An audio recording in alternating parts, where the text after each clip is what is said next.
Bonjour à toutes et à tous et bienvenue du coup sur ce Meetup Future of Work.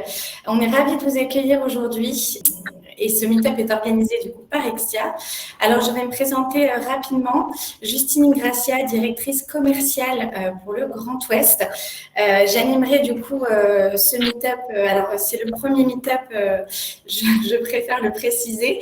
Pour moi aujourd'hui, je m'essaie à ce nouveau petit exercice. Je ne serai pas seule, bien sûr, sur ce meet-up. Donc, je serai accompagnée par Isabelle Maroubi et Delphine Cuvelier de chez Renault Digital, Julien Bourron de l'association Alizé et également Julien Coeterick, directeur des agences belges chez Extia, qui sera avec nous en tant que modérateur. Voilà. Alors, pour ceux qui ne connaissent pas Extia, je vais faire un rapide brief. Donc, Extia a été créé en 2007. Nous fêterons bientôt nos 15 ans. Nous accompagnons aujourd'hui 250 clients sur 19 agences, du coup réparties en France et à l'international. Voilà, nous travaillons sur les métiers de l'IT, du digital et de l'ingénierie et nous sommes multisectoriels. Alors, il faut savoir que Extia a été créé sur une idée forte d'Arnaud Frey, du coup, notre PDG, qui est que l'homme est au centre de la société. Et donc, on a un slogan, le d'abord qui, ensuite quoi, qui drive un petit peu tous nos process et toute notre façon de faire depuis bientôt 15 ans. Et voilà, on se concentre sur la personne pour aller co-construire son projet professionnel avec elle et qu'elle puisse aussi apporter à la société tout au long de son aventure chez Extia. C'est ainsi qu'aujourd'hui, nous sommes 2000 Extiens au sein de la société, que nous sommes au palmarès Great Place to Work depuis maintenant 10 ans et il faut même dire depuis 5 ans sur le podium. Donc, assez fière de ça. Alors, forcément, quand on dit tout ça, les sujets autour de l'organisation du travail, de la workplace, de l'humain, de la qualité de vie au travail, ça nous touche. Et alors, on s'est retrouvé à plusieurs au sein de l'entreprise, plutôt aux fonctions support. Donc, c'est un peu nouveau. On a pris l'initiative en tant que responsable directeur commerciaux, RH, mais aussi administratifs, de créer et d'organiser ce meet-up pour évoquer ce sujet du monde de demain, de comment travailler demain.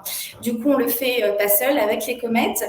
Donc, un petit rappel sur ce que c'est que les comètes chez Extia. Donc, les communautés métiers, au final, chez Extia, sont un groupement d'experts en interne, mais aussi d'intervenants extérieurs qui vont discuter, échanger, réfléchir sur des sujets dans 3 thématiques propres, que sont des thématiques sectorielles, mais aussi technologiques et enfin transverses. Et c'est dans ce 3e item que nous, on se retrouve aujourd'hui, plutôt une partie transverse. Donc, le sujet que nous aborderons aujourd'hui, c'est le sujet de la workplace de demain. Il faut savoir que l'évolution des pratiques de l'organisation du travail soulève beaucoup de questions, pour Extia également, mais pour toutes les entreprises, surtout depuis la crise Covid, et notamment celle des échanges, des interactions. Alors, dans la workplace de demain, on peut mettre beaucoup de choses. Nous, on a décidé de se focaliser sur la temporalité. Quand travailleront-on demain, le quand. Donc aujourd'hui, Delphine et Isabelle vont nous parler et vont nous partager leur expérience sur le sujet, donc organisation du travail en présentiel et en distanciel, la notion de travail asynchrone également, et le rôle de l'agilité pour accompagner au final ces nouvelles évolutions avec la digitalisation des différents outils. Et nous verrons ensuite avec Julien Bourron, du coup, la semaine de 32 heures qui a été créée par l'association bien avant le Covid d'ailleurs, en 2017. Et donc, il va nous parler un petit peu de la genèse du projet, les difficultés qu'il a pu rencontrer avec l'équipe et puis ce qui fait aujourd'hui peut-être les clés de réussite parce que c'est toujours le cas aujourd'hui. La pratique est toujours mise en place au sein de l'association. Enfin, nous vous proposerons un temps d'échange pour pouvoir poser toutes vos questions en live. Sachez que vous pouvez également les poser dans le petit bandeau sur votre droite, la droite de votre écran, dans l'onglet questions. Donc, Julien, modérateur, pourra nous poser les questions en direct. Je vous souhaite un excellent meet-up et puis je passe la parole à Isabelle et Delphine. Merci. Alors, bonjour à tous. On va passer les présentations puisque Justine nous a présenté. Avec Isabelle, on est très contente aujourd'hui de pouvoir partager notre retour d'expérience au sein de Renault Digital sur notre façon justement d'embrasser ces nouvelles pratiques et d'adapter notre monde du travail aux différentes contraintes auxquelles on peut faire face aujourd'hui. C'est une initiative chez nous qui a démarré en avril 2021 et qui continue encore, hein, sur laquelle on est encore en train d'absorber la conduite du changement et à apporter des améliorations et continuer à s'améliorer. Donc voilà, on va partager avec vous les éléments en l'état, en espérant que ça vous intéresse. Alors peut-être avant de commencer, merci Delphine, vous dire qu'on n'a pas l'habitude, Delphine et moi, de ne pas être physiquement côte à côte pour cette intervention. Donc on va essayer de tenir le timing. C'est une présentation que l'on avait travaillée pour nos camarades d'Agile en Seine, parce qu'en fait, de façon peut-être assez nouvelle, en tout cas chez Renault, l'idée a été de mettre beaucoup d'Agile dans la fonction RH et dans la fonction immobilier. Et c'est pas forcément culturellement, en tout cas dans la maison Renault, quelque chose d'habituel. Donc Renault Digital, très rapidement, c'est la filiale, la SS2I du groupe. Hein, donc c'est 200 personnes aux effectifs, plus une centaine de prestats, fournisseurs, partenaires qui travaillent avec nous sur des développements de produits numériques pour le groupe Renault et également pour les clients, puisqu'on travaille aussi sur tous les outils d'aide à la conduite dans les véhicules. Donc Renault Digital, 4 ans d'expérience, 4 ans d'existence aussi, puisque la filiale a été créée en 2017 et ancrée dès le démarrage en fait sur une organisation hyper lean et des pratiques agiles. Et donc une habitude très confortable de travail sur site, hein, dans des environnements de type open space très j'allais dire adaptés aux cérémonies agiles, à l'idéation, etc. Un bâtiment dont je suis aussi le directeur, donc double casquette, qui est à Boulogne, qui héberge 900 personnes aujourd'hui, avec des collaborateurs aussi du groupe, et qui avait été construit, ou en tout cas aménagé, pour l'agile et pour des équipes projets. Donc un très grand confort, j'allais dire, par rapport à certains de nos camarades du groupe ou d'autres entreprises dont les espaces de travail n'étaient pas forcément adaptés au collaboratif. Et puis Covid, donc full télétravail du jour au lendemain, puisque chez Renault, on a adopté très rapidement, de mémoire, fin mars 2020, le full remote, donc sans accord, hein, de façon très, comment dire, unilatérale et top-down. Donc tout le monde s'est retrouvé chez soi quasiment du jour au lendemain avec des équipements. Alors on est dans le digital, hein, donc on avait quand même des équipements IT qui tenaient la route, mais avec un lien social coupé vraiment du jour au lendemain, comme dans beaucoup d'entreprises. Mais chez nous, on l'a fait très très tôt. Et donc on a vécu comme ça pendant un an et demi, avec des alternances de retour sur site, mais très très faibles. C'est-à-dire qu'on avait permis de mémoire à l'été 2020 et à l'été 2021 aux collaborateurs de revenir sur site pour recréer du lien, revoir les équipes, etc. Mais c'est resté vraiment très, très, très, très faible pendant la période. Et donc, le gros du retour sur site, il se fait en ce moment. Et comme le disait Delphine, on a décidé, là, RH et Agiliste, de mettre en place des groupes de travail et d'accompagnement en fait, du changement, parce qu'aujourd'hui, on va passer d'un coup, encore une fois, dans un mode qui va être un mode flex et hybride, avec une rationalisation des espaces de travail. Et donc, entre le tout confort que l'on a vécu dans les années 2017-2019 chez Renault Digital et puis le mode hybride d'aujourd'hui, finalement, nos managers sont complètement paumés. Hein, et donc, notre boulot aujourd'hui, c'est de leur remettre finalement les cartes en main pour qu'ils puissent organiser la petite pastille qu'on voit au milieu, hein, c'est-à-dire un mode hybride en flex avec des accords télétravail qui permettent finalement de rester aujourd'hui 3 jours par semaine à domicile. Alors, en fait, quand on a fait cette démarche avec un certain nombre d'ateliers, on a souhaité la faire de manière collaborative. Donc, on était allé vraiment au contact d'un panel représentatif de collaborateurs Renault Digital, justement pour leur demander ce dont ils avaient besoin pour fonctionner dans ce nouveau mode, en leur présentant l'ensemble des contraintes. Et en fait, on a pu faire émerger énormément de besoins et ce qui a pu donner lieu à un certain nombre de recommandations. Ces recommandations, on a pu les catégoriser en 5 grosses parties, qui sont, les gros leviers justement, de mise en place, du mode hybride. Le premier, il est bien évidemment sur la façon, de gérer les espaces, virtuels ou physiques, donc le site, ou à la maison. Il faut vraiment assurer une bonne continuité, entre les 2 et faire en sorte que l'équipe reste un tout, malgré le fait qu'elle soit pas localisée au même endroit. Le deuxième, en fait, c'est vraiment quelque chose qui est, de l'ordre de l'individuel et du collectif et des allers-retours entre les 2, mais c'est concilier les besoins individuels avec les besoins du collectif et ça, c'est pas toujours évident et là aussi, on a pu donner, un certain nombre de préconisations. L'agilité, évidemment, l'agilité est ce qu'elle est, mais avec le mode hybride, elle est amenée à évoluer et de la même manière, on a pu faire ressortir les axes sur lesquels, on pouvait mettre l'emphase ou travailler.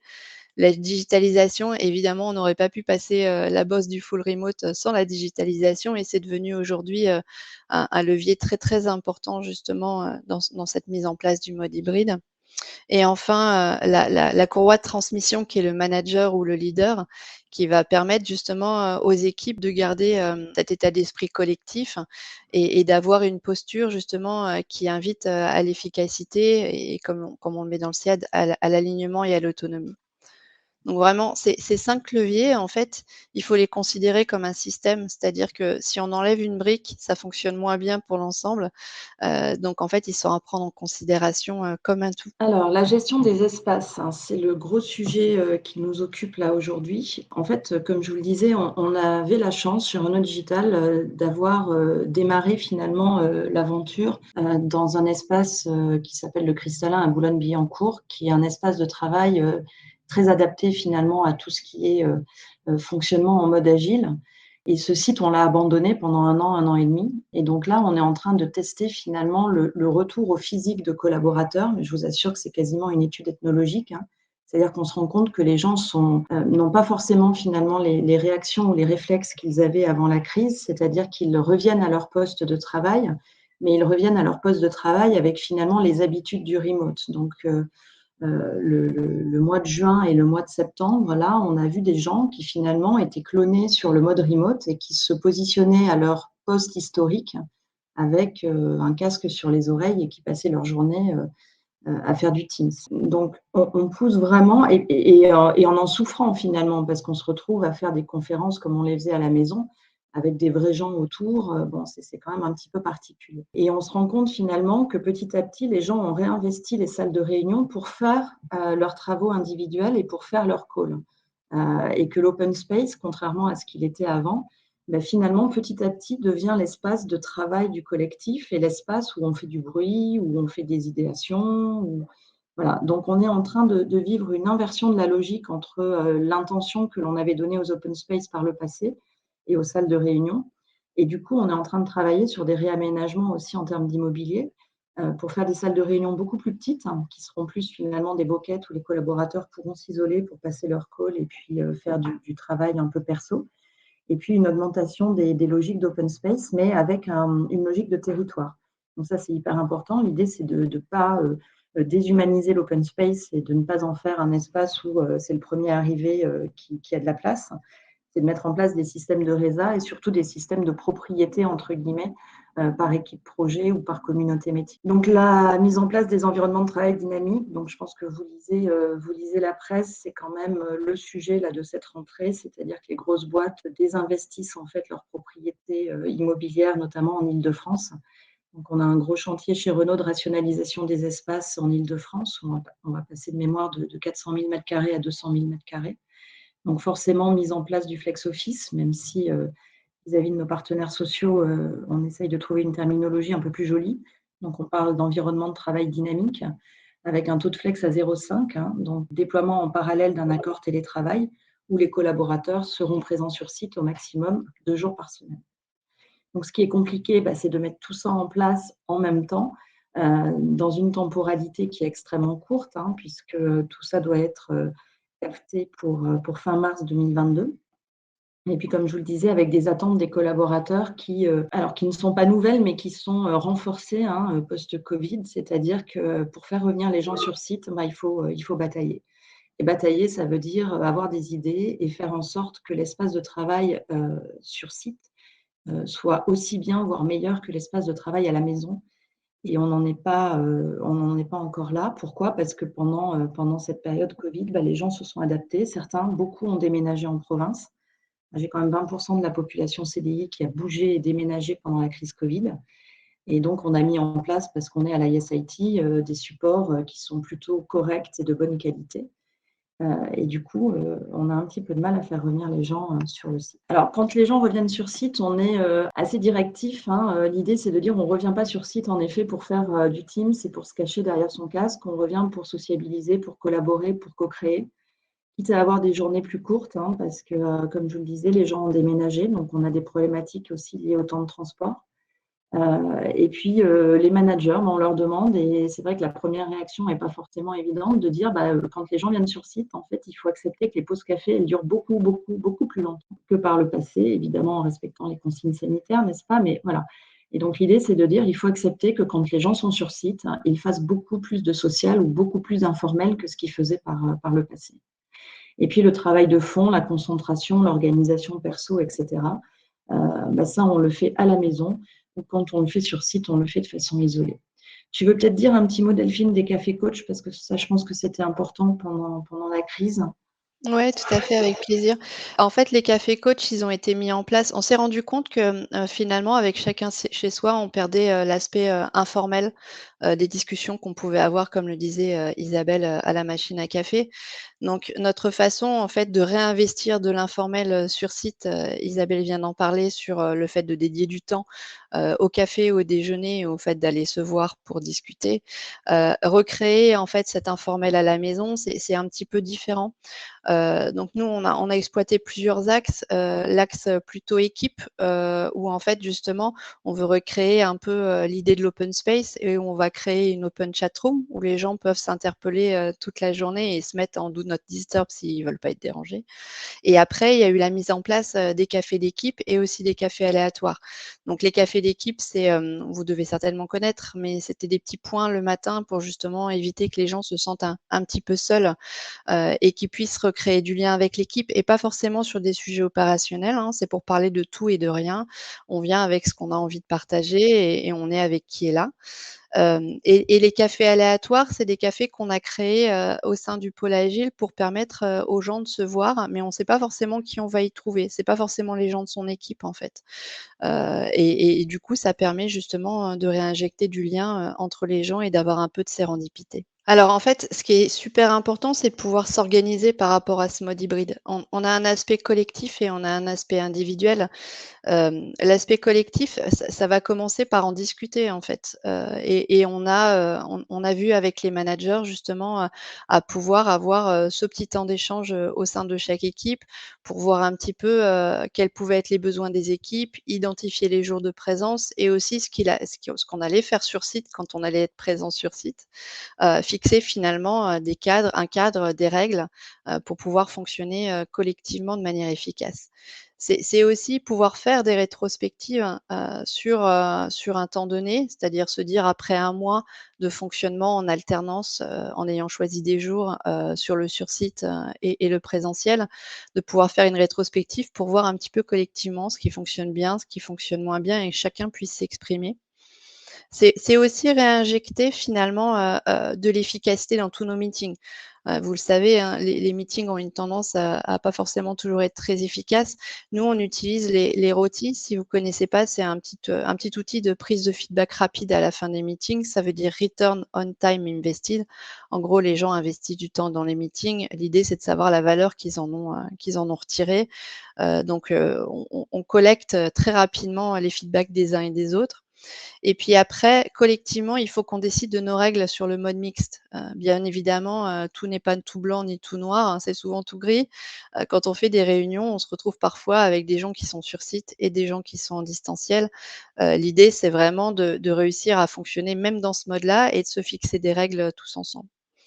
Après, individuellement, c'est aussi, faire un gros travail de reprise de contrôle sur son agenda et de pas le subir. C'est-à-dire que quand on vient sur site, on dégage son temps pour pouvoir avoir du temps, collaboratif de préférence, et quand on est à la maison, pouvoir se dégager du temps pour travailler, sur du travail de fond.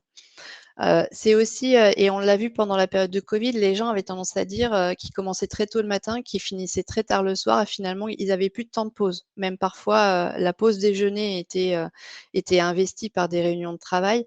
Donc c'est finalement assurer aussi notre droit à la déconnexion, et puis avoir un bon équilibre vie pro, vie perso, et ça passe par aussi la prise de contrôle de l'agenda. C'est pouvoir se booker des créneaux avec soi-même, pouvoir bloquer des créneaux, le matin pour l'heure où on arrive, dire l'heure à laquelle on repart justement en bloquant les créneaux après, bloquer sa pause déj et puis aussi se prévoir du temps, pour travailler sur des sujets, annexes et pas uniquement des meetings.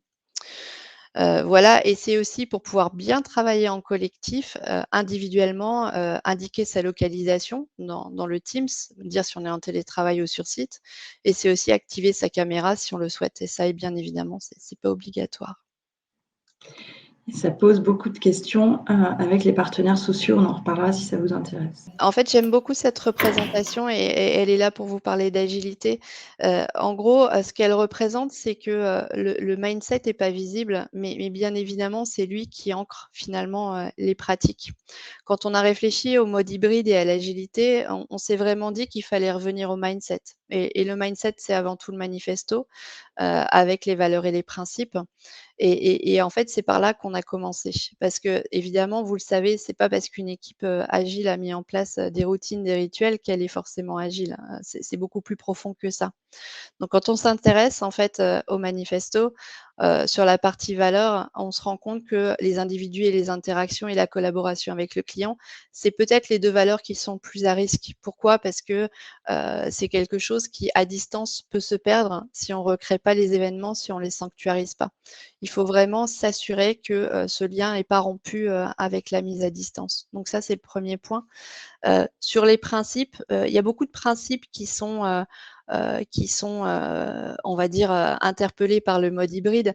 Le premier, c'est évidemment, le dialogue en face à face. Là, encore une fois, il faut recréer et sanctuariser, ces moments collectifs. Il y a aussi, le fait de travailler avec des gens motivés. Alors les gens, sont motivés, mais le problème, c'est quand on est à distance, on peut ne pas, capturer les facteurs de démotivation, et c'est à ça qu'il faut être vigilant. Et c'est peut-être un point pour l'équipe, mais aussi pour le manager, de mettre en place, un certain nombre de points pour justement pouvoir capturer, ces éléments de démotivation. Donc on pense notamment à des rétrospectives, on pense notamment à des bilates, à des one to one, mais aussi à créer des espaces de partage qui soient pas forcément des partages opérationnels, avec l'équipe. Il y a aussi, la confiance, et vous le savez, en fait, un manager à distance parfois pense que, les gens qu'il ne voit pas, ne travaillent pas, mais c'est faux. Et du coup, il y a vraiment, chez Renault Digital, on a vraiment mis en place, une campagne d'accompagnement des managers sur leur posture justement, et pouvoir les accompagner, dans ces besoins-là. Voilà, et je pourrais vous dire encore plein de choses sur l'agilité, mais je vais passer, à la partie, digitalisation. Quand on est passé, sur le full remote, en fait, on a fait un gros effort de digitalisation de tous nos supports, en fait. Les supports de formation, les supports de PI planning pour, toute la partie agilité à l'échelle, et ça a été vraiment un gros investissement, mais qu'on rentabilise, aujourd'hui. On a aussi beaucoup, investi, dans l'utilisation de Klaxoon. On s'est doté de licences, on a mis en place des référents, on a fait développer énormément de templates, et on s'assure que finalement, les gens sont à l'aise avec ces outils, et on a mis en place aussi des sessions de sensibilisation aux outils collaboratifs, donc ça aide beaucoup. Aujourd'hui, on a 3 axes de digitalisation qui sont forts. L'axe agile évidemment, avec la mise en place de Jira que vous reconnaîtrez, sur le picto. Et évidemment, on n'aurait pas pu, passer, la bosse du full remote, sans Jira sur la partie agile. On a toute la partie MS Teams, et il faut savoir qu'on travaille avec Microsoft, et je veux pas faire de la pub, mais on est en travail collaboratif avec eux pour l'injection de nouvelles features. On a mis en place aussi des outils comme MS Analytics ou Viva Insight qu'on est en train de poker, et puis toute la partie Klaxoon, dont je viens de vous parler. Alors, très rapidement, pour conclure, hein, je vous l'ai dit, moi, ce qui est super important pour moi, c'est l'accompagnement là, que Delphine et les équipes agiles peuvent nous donner à la fois au niveau des structures RH immobilières et puis au niveau des managers. On avait déjà, hein, dès la naissance de RD, travaillé sur, alors j'aime pas trop les terminologies, management 4.0 ou entreprise libérée, etc., mais on avait quand même ça dans nos gènes, donc je pense que ça facilite aussi le passage là, au mode hybride. On a quand même mis le paquet en termes d'outillage et d'animation sur les managers pour qu'ils puissent déployer là en septembre de la façon la plus confortable possible les accords télétravail et puis la mise en place finalement de cette obligation, entre guillemets, de retour sur site et d'organisation du retour collectif de l'équipe. Je voyais qu'il y avait une question là sur comment s'assurer que les gens reviennent finalement tous ensemble. Bah, c'est à la main du manager, donc inutile de vous dire que c'est le deuxième petit point, hein, même si le manager il fait pas trop de yoga, on lui demande quand même de réaffirmer son rôle de servante leader certes, mais de pouvoir aussi reprendre un petit peu en main le cadrage de l'équipe, voire le recadrage de certains collaborateurs qui, pour des raisons personnelles, ont déménagé à l'autre bout du monde. Et voilà, quand on dit il y a telle cérémonie jeudi ou dans 15 jours, on se voit pendant 2 jours sur site pour réaligner le plan de compétences de la communauté métier, il y a une obligation du collaborateur de revenir. Et je vous assure que ce n'est pas tous les jours facile. Donc, Delphine anime là, ou va animer, et moi, je crois en fait à cette notion-là du codev. On a trop biberonné, entre guillemets, nos managers pendant la période Covid. On n'avait pas vraiment le choix, hein, mais on a quand même une communauté managériale qui a été habituée pendant 2 ans à recevoir des injonctions, quelquefois très paradoxales d'ailleurs, de la fonction RH, sur le reste chez toi, passe en activité partielle. On a eu un temps d'activité partielle chez nous qui a été extrêmement compliqué à gérer en 2020 parce qu'on arrêtait à 13 heures. Donc, c'est ce que vous disiez, Delphine, les gens se connectaient super tôt le matin, donc c'était hyper dur. Et donc, en fait, pendant 1 an et demi, les managers, comme les collaborateurs, ont eu l'habitude de recevoir des injonctions de la part, j'allais dire, de la technostructure Renault. Et là, on leur redonne la main. Et c'est ça qui, pour moi, est le plus compliqué à mettre en place aujourd'hui. Et donc, l'idée, c'est de dire tout le monde passe au codev parce qu'il n'y a pas une bonne solution. Il n'y a pas une doxa sur le flex. Et donc, l'idée, c'est de réserver finalement à nos collaborateurs le maximum d'équité possible. Et pour ce faire, on est persuadé, en tout cas moi je suis persuadée que ça passera par un alignement des managers et par un alignement, j'allais dire, qui relève plus du bon sens, encore une fois, que de la directive RH. Et j'arrête parce qu'il est 31 et que Julien a plein de choses à nous dire. Bonjour. Bonjour à toutes et à tous. Donc je me présente, moi je suis Julien Bron, je suis directeur des programmes de l'association Alizé que je vais vous présenter rapidement. Donc on est une association loi 1901, c'est un acronyme, c'est l'association ligérienne d'information et de sensibilisation à l'énergie et à l'environnement. On travaille sur le Maine-et-Loire et la Loire-Atlantique, sur Angers, Nantes et Saint-Nazaire, et notre travail, un peu comme c'est indiqué dans le titre, hein, c'est de travailler au portage de programmes en faveur de la transition énergétique depuis 30 ans. Donc là, vous avez quelques exemples. Alors pour ceux qui connaîtraient la région nantaise ou angevine, peut-être vous avez déjà entendu parler de ça. On a à gauche là FAIR, ça c'est une marque nationale qui est portée par l'ADEME. On porte en fait des services d'information, de conseil, d'accompagnement sur les questions de rénovation énergétique, mais vous en avez un peu partout en France, mais nous on porte ceux de Maine-et-Loire et de Loire-Atlantique. Un défi mobilité sur les mobilités domicile-travail, Déclic, c'est un défi sur les éco-gestes. On travaille également avec des publics scolaires, avec le défi classe énergie, on accompagne des établissements scolaires sur la maîtrise de l'énergie. Et puis Cowatt notamment, alors ça c'est un projet de cotoiturage, on travaille à faire émerger des collectifs citoyens porteurs de projets d'énergie renouvelable, donc qui vont financer, développer et exploiter des installations renouvelables en collectif. Et j'oublie un certain nombre de nos projets, mais cette partie-là, je pense, était nécessairement un peu plus courte. Nos métiers, on est vraiment dans des métiers de la sensibilisation, de l'éducation, de l'information, du conseil, de l'accompagnement. C'est des métiers qui ont pour but d'adapter les contenus, les messages, mettre en mouvement en fait les citoyens en faveur de la transition énergétique, ce qui fait que la majorité de nos programmes sont essentiellement financés par des collectivités territoriales, là où se rencontrent à la fois la stratégie de la collectivité en matière de lutte contre le réchauffement climatique et puis notre projet associatif de promotion de la transition énergétique. Voilà. Pour se donner une idée aussi de ce que ça représente en termes d'équipe, donc on est une association de l'ES 901, mais on a une forte activité salariée. Alors là, pour illustrer une petite photo de l'équipe, alors c'est un séminaire d'il y a un peu plus d'1 an, donc là c'était le mode détente dans les vignes. Là on est 25 sur la photo, désormais on est 40, on a recruté 15 personnes là, en un peu plus d'1 an. On est en forte croissance, c'est des sujets, comme vous vous en doutez, qui sont pas mal d'actualité et donc pour le coup avec un fort soutien des collectivités. Donc voilà, l'équipe c'est 40 personnes sur 3 sites, une équipe plutôt jeune, une moyenne d'âge légèrement au-dessus de 30 ans. Et puis, peut-être pour précision aussi, on est dans une convention collective, c'est la convention collective de l'animation, qui, pour ce qui va nous intéresser en termes d'organisation du temps de travail, est assez restrictive. Et notamment, jusqu'à fin 2016, on était dans des logiques de modulation, ce qu'on appelle les modulations type B, une complexité étonnante de devoir réguler le temps de travail sur 13 périodes de 4 semaines. Et donc pour le coup, on était un peu enfermé dans un casse-tête d'organisation qui était vraiment pas souple et qui en fait était une contrainte à la fois pour la direction et l'organisation générale, mais aussi pour chaque salarié. Donc on est parti de ces enjeux-là. En fait, on avait à la fois donc nombreuses situations en temps partiel, une équipe jeune avec beaucoup de jeunes parents, donc avec un désir d'être en temps partiel, choisi, des 80, des 90%. Une très forte saisonnalité aussi de notre activité. Entre, par exemple, les collègues qui travaillent avec les écoles, vous vous doutez que la saisonnalité, elle est liée aux ouvertures des écoles. Et puis d'autres programmes où on a une saisonnalité d'un mois à l'autre qui peut varier du simple au triple en termes d'activité.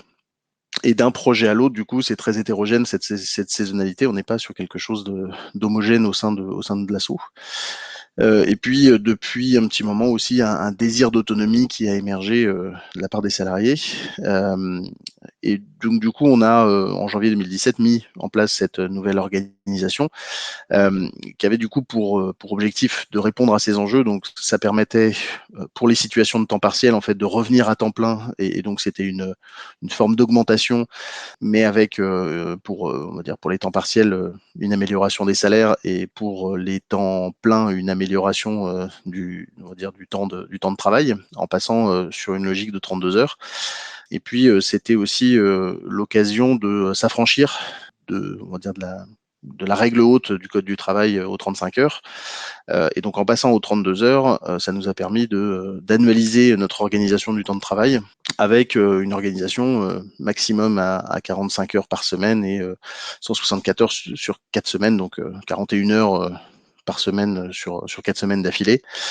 Ça, c'est une organisation qui est allée donc du coup avec une organisation à la carte de chaque salarié pour pouvoir s'organiser sur 4 ou 5 semaines ou 4 semaines et demie ou jours sur 4 ou 5 jours ou 4 jours et demi par semaine. Et puis cette approche d'annualisation, on a un peu changé on va dire l'état d'esprit qu'il y a derrière le fonctionnement où on demande pas aux salariés de venir pointer à des heures de telle heure à telle heure. L'objectif, c'est de remplir une mission. Et pour ça, le cadre horaire à 32 heures de moyenne hebdomadaire, ça fait sur l'année, on est, alors pour cette année, parce que ça dépend où tombent les fériés, cette année, on est, je crois, à 1465 heures. Donc, le cadre qui est permis, c'est de rentrer dans cette enveloppe sur l'année. Ensuite, c'est chacun qui s'organise en fonction des contraintes de service et en fonction de ses contraintes personnelles. Donc, ça laisse une autonomie relativement forte. Peut-être pour illustrer ça, voir rapidement les outils qu'on utilise et comment ça se formalise. Là, vous avez à l'écran en fait une copie d'écran de l'outil qu'on utilise un agenda partagé, comme tout le monde. Et du coup, l'absence possible d'un salarié va être matérialisée en fait sur cet agenda partagé. Et tout ce qui est absence de moins d'une journée, c'est une absence qui va être juste indiquée. sur l'agenda. Donc, c'est des bleus clairs. Là, vous avez des choses qui s'appellent MTT, c'est des modulations du temps de travail. Et donc, pour le coup, un salarié peut choisir, on a par exemple là, la collègue, elle a choisi de s'absenter de 13h30 à 15h30 là, le mercredi 6. Elle l'indique sur son agenda et puis elle fait ce qu'elle a à faire, elle revient après. Une grosse souplesse dans ce fonctionnement-là et qui est laissée à l'appréciation de chacun par rapport à ses contraintes de service. Pour l'aider en fait à réguler ça sur l'année, on utilise un autre outil qui s'appelle Couteau Fixe, qui permet en fait à la fois pour les gestionnaires de projet, pour les chargés de projet, d'avoir un suivi en fait des temps passés sur chaque tâche dans les projets. Donc c'est assez détaillé. On va retrouver derrière, en fait c'est assez simple, on fait glisser dans un agenda des temps par tâche. Et puis ça va permettre aussi pour chacun en fait d'avoir un compte. Vous avez à droite là un cumul annuel. Ce compte-là, c'est un compte fictif par rapport à une sorte de lièvre. En fait, si quelqu'un faisait 32 heures chaque semaine, où est-ce qu'on en est de son temps de travail par rapport à ça? La conséquence derrière ça, c'est qu'on est sur une organisation, pour certains, qui va être à peu près à 32 heures chaque semaine. On a quelques salariés qui ont une organisation perso et des contraintes de service qui leur permettent de faire ça. On a par exemple des téléconseillers qui sont au téléphone un peu toute la journée sur le conseil aux particuliers sur la rénovation énergétique. Ceux-là en fait ont des horaires fixes, enfin relativement fixes, et donc pour le coup ils régulent de manière à fonctionner sur 32 heures par semaine. Et on en a d'autres qui peuvent en fait faire des semaines qui vont plutôt être entre 35 et 40 heures et qui vont l'été prendre 2, 3, 4 semaines de congés supplémentaires. Donc du coup, c'est une organisation qui permet de concentrer le temps de travail là où il est nécessaire, au moment où l'activité est présente, de manière à se libérer du temps au moment où l'activité n'est pas présente. Et ça, chaque organisation en fait, est propre aux personnes et à sa vie. Moi, à l'époque où j'ai fait ça, j'avais pas encore d'enfants. Désormais, j'ai des enfants et la contrainte n'est plus la même. Donc, mon organisation, elle a également évolué.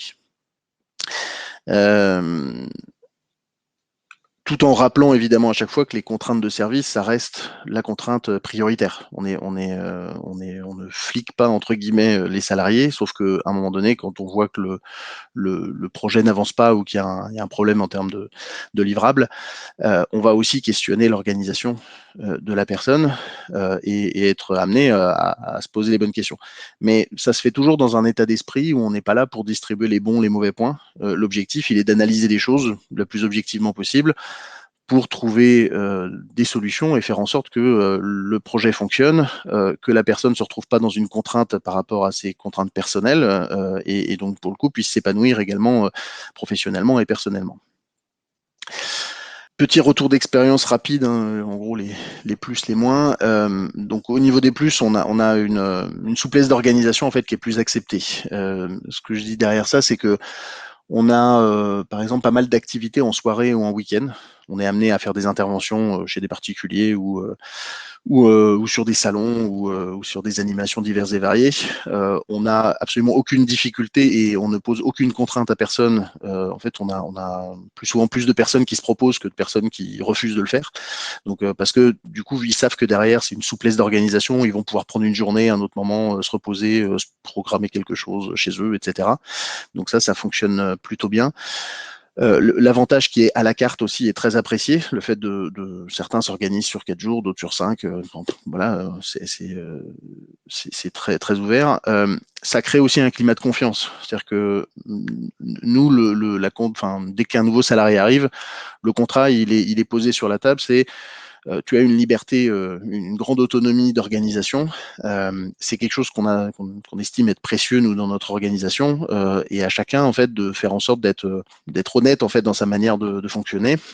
Et du coup cette confiance qui est accordée, elle ouvre derrière toute une relation entre la direction et les salariés qui fluidifie énormément de choses.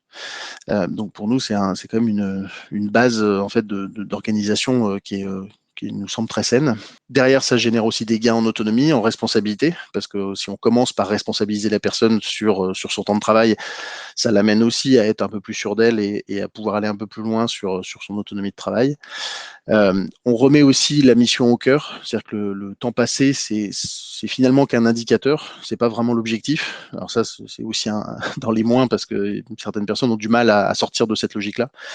Mais en tout cas, en fait, à la fin de l'année, si quelqu'un est à plus 10, moins 10, plus 15, moins 15, on s'en fiche un peu. En fait, c'est pas ça l'objet. L'objet, c'est de savoir est-ce qu'on a rempli les missions et de savoir si on a débordé ou on n'a pas fait assez de temps, à quoi c'est dû en fait, est-ce qu'il y a quelque chose qui pose problème et d'essayer d'apporter des corrections. Un des gros avantages aussi, c'est une organisation qui est peu gourmande en temps administratif. Mine de rien, on évite les validations en triple exemplaire sous tel délai, etc., compliquées et lourdes. Donc ça, nous, on s'est quand même débarrassé de pas mal de temps qui concrètement sur le fond servait pas à grand chose, en tout cas de notre point de vue. Et puis on a mis en place là le télétravail sur les mêmes bases. Donc déjà, au moment du Covid, on est passé en mode télétravail du jour au lendemain. On était de toute façon tous équipés en ordinateur et tous les outils sur le cloud. Donc ça n'a pas posé de problème. Et puis l'organisation qui s'est mise en place en fonction, en fait, se repose sur les mêmes bases. Je pourrais y revenir derrière s'il y a des questions là-dessus, mais c'est aussi simple et en responsabilité individuelle que ça. Par contre, sur les moins, on a remarqué forcément qu'en passant de 35 à 32 heures hebdomadaires en moyenne, on a densifié un peu l'action, notamment ceux qui sont passés sur des semaines de 4 jours. Et donc, il y a moins de place au temps off. On est un peu plus sur la brèche. Alors, c'est lié aussi à l'activité qui est en croissance, hein, donc c'est pas que ça, mais on voit bien quand même que les temps off, nous, ont légèrement diminué. Et donc, ce qui crée en fait le sentiment d'appartenance au collectif est un petit peu plus difficile, un peu moins palpable. Ce que je disais tout à l'heure, c'est justement aussi en moins ces logiques comptables. Parfois, certaines personnes sont uniquement le nez sur l'organisation en nombre d'heures qui est passé, et donc se mettre ça comme contrainte et on oublie en fait l'objet principal qui est la mission. Ce qui va avec des régulations parfois difficiles en fin d'année. Moi, chaque année, en fait, au mois de décembre, on se retrouve à devoir gérer des gens qui sont arrivés sur des comptes à plus 40, plus 50, plus 60 et qui ont un peu un mélange de genres et disent bah oui, du coup ça doit être des heures supplémentaires, si je n'arrive pas à les rattraper, il faut me les payer ou je ne sais quoi, et en fait c'est pas du tout l'organisation, donc on recale ça et évidemment ça fonctionne bien la plupart du temps, mais on peut avoir des moments de friction là-dessus. Et puis les deux derniers points là, c'est les incompréhensions de certains partenaires et la difficile valorisation dans un milieu militant. C'est le fait d'affirmer qu'on est capable de faire le même travail en 3 heures de moins. C'est pas toujours simple pour les collectivités qui nous financent d'accepter ça, de se dire on vous paye mais pour passer moins de temps. Mais là aussi parce qu'on perd souvent de vue la mission et on vient mettre l'analyse comptable des heures. Et puis dans un milieu militant, association loi 1901, on est dans le SS, le fait d'affirmer qu'on va passer moins de temps de travail sur nos missions, c'est pas très simple non plus de le valoriser, parce que ce qui est l'ESS, pour ceux qui ne le savent pas forcément, c'est accessoirement le secteur dans lequel le code du travail est le plus mal respecté, mais aussi parce qu'il y a une implication personnelle en fait dans l'action qui est peut-être plus forte qu'ailleurs, j'en sais rien, mais en tout cas voilà, il y a une militance derrière qui justifierait qu'on se donne corps et âme dans une action, dans son action professionnelle, et donc de dire nous on limite le temps et on va essayer de sanctuariser aussi ça, c'est moins facilement accepté. Donc pas toujours très simple en fait de le valoriser. Voilà, je m'arrête là-dessus et plutôt après la place pour les questions s'il y a besoin, et j'avais laissé mes coordonnées. Merci Julien. Je me permets de reprendre en tant que modérateur la parole. Alors tout d'abord, je vous remercie pour vos interventions de qualité. C'est vraiment très enrichissant. Merci beaucoup. Alors, je remercie également Delphine et Isabelle de leur promptitude à répondre aux questions en chat. Mais si vous permettez certainement que tout le monde ne lit pas le chat sur le côté, ça c'est une chose, et je pense qu'il y a quand même certains éléments cruciaux à reprendre en thème. Donc je vais reprendre 2-3 questions et essayer de rester dans le timing au mieux. Tout d'abord, parce qu'on sait que c'est important pour les nouveaux projets, forcément, et une nouvelle organisation c'en est un fameux, la vision de la direction, c'est une très bonne question, je trouve. Quelle est la vision de la direction par rapport à cette nouvelle organisation du travail ? Alors, je veux bien prendre la main. Finalement, la direction, elle a quand même été beaucoup aussi. Alors, quand je dis direction, c'est direction du groupe Renault, hein, en tout cas pour la partie France. La mise en place des accords télétravail et puis les schémas de rationalisation des implantations immobilières, évidemment, ça vient de la direction, hein. Donc, la chance que l'on a, c'est qu'on est relativement en visibilité côté filiale Renault Digital pour différentes raisons, et notamment parce que l'actualité fait que les services connectés, les véhicules autonomes, etc., c'est quand même voilà, des sujets qui occupent, on va dire, la presse automobile et donc la direction. Et du coup, l'immeuble dans lequel on est logé depuis le début est un peu l'immeuble, j'allais dire, pilote par rapport au schéma d'immobilier. Et puis la filiale est un peu comme un terrain d'expérimentation parce que c'est un petit Renault. Hein, c'est un écosystème avec les partenaires où on est entre 300 et 400 personnes et ça reste quand même à taille humaine.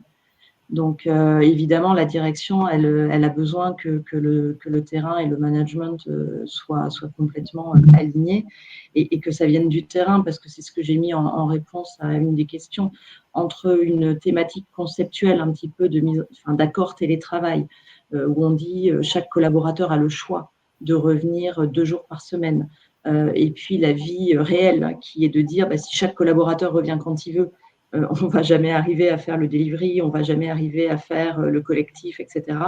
Il y a tout un écosystème finalement que nous, alors nous étant l'agile, donc tous les coachs, les scrums, les RH, que nous devons animer. J'ai vu dans le chat qu'il y avait même certaines entreprises qui avaient un chef du remote.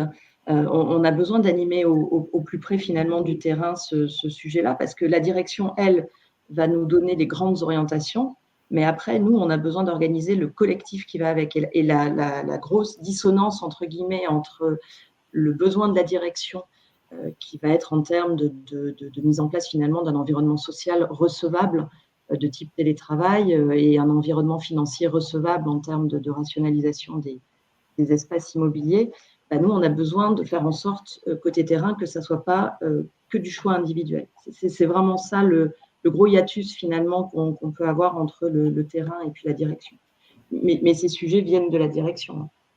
Une autre question qui est évidemment est aussi une question clé, c'est la productivité. Comment assurer une bonne et saine, j'ai envie de dire, productivité dans ce nouveau système de travail? Pareil, Delphine, tu compléteras. Hein. En fait, contre toute attente, la productivité pendant la période de confinement très dure qu'on a vécue au début du Covid, elle a été très bonne, voire supérieure dans certains projets à la productivité et au delivery qu'on avait avant la crise. Mais voilà, j'ai l'habitude de dire, mais à quel prix? À quel prix? Parce qu'on a des gens qui se sont hyper investis, et même si on n'est pas dans l'associatif, je pense qu'il y a eu quand même psychologiquement un effet de bord où les gens ont eu besoin de se prouver ou de prouver que ça fonctionnait encore. Et je pense qu'on a récupéré des gens post-Covid dans un état pas très, très bon.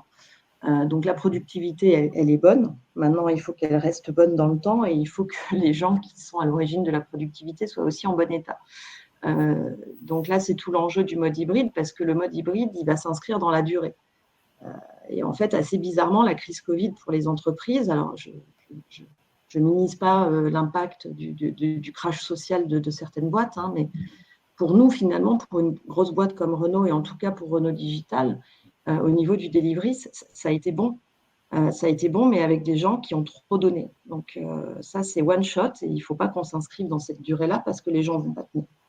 Donc on a même monté là, avec les partenaires sociaux ce qu'on va appeler un observatoire de la santé mentale.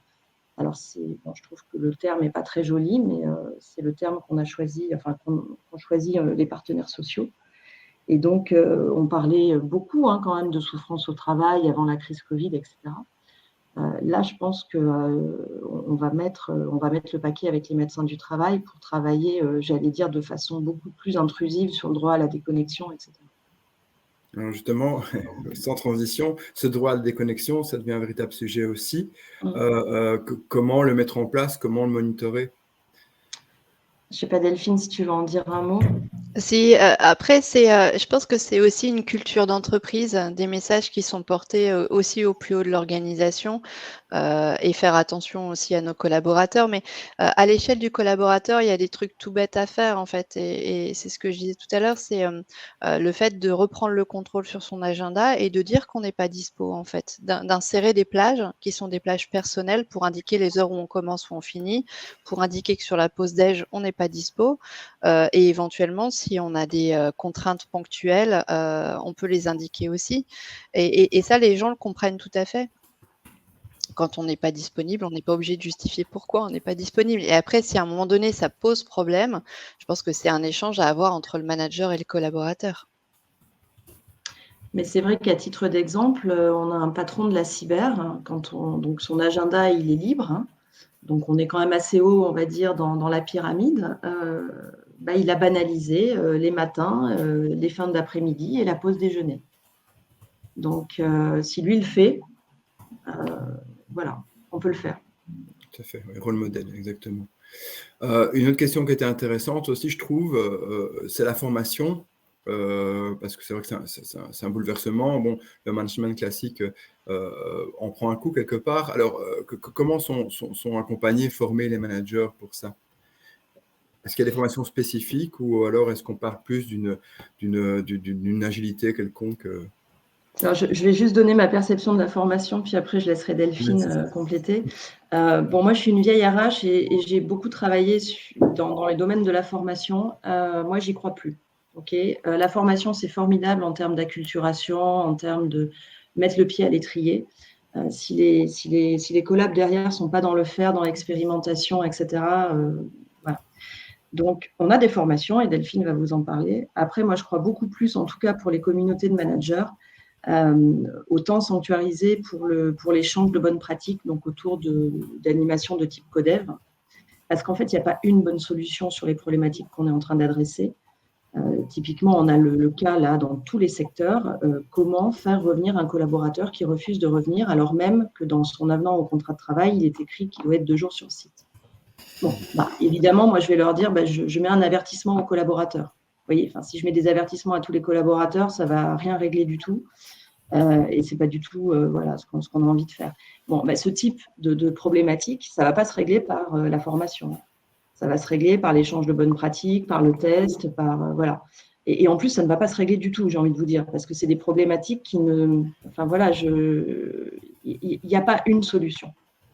Mais bon, on a quand même des très bonnes formations, donc je vais laisser Delphine en parler. Non, mais en fait, tu as dit le principal. On a en plus de ça une formation manager agile, alors qui dure une journée, mais c'est souvent des managers qui sont accompagnés aussi dans le quotidien. Donc, c'est plutôt pour leur donner l'impulsion. C'est souvent des personnes qui sont coachées dans le cadre de leurs accompagnements d'équipe aussi. Et c'est une formation manager agile, en fait, où on essaie de leur faire prendre conscience peut-être de posture un peu command and control et pour aller vers des choses qui sont plus orientées vers le servant leadership, le host leadership et travailler avec eux sur justement ce que ça peut avoir d'un point de vue systémique comme impact sur leurs équipes. Okay, super, merci beaucoup. J'ai une dernière question peut-être pour Julien qui est très intéressante, c'est évidemment l'apport du 32 heures. Quels sont vos premiers retours de manière générale, j'ai envie de dire? Est-ce que ça peut être monitoré? Mais je pense que ça, c'est un peu compliqué parce que certainement personnel.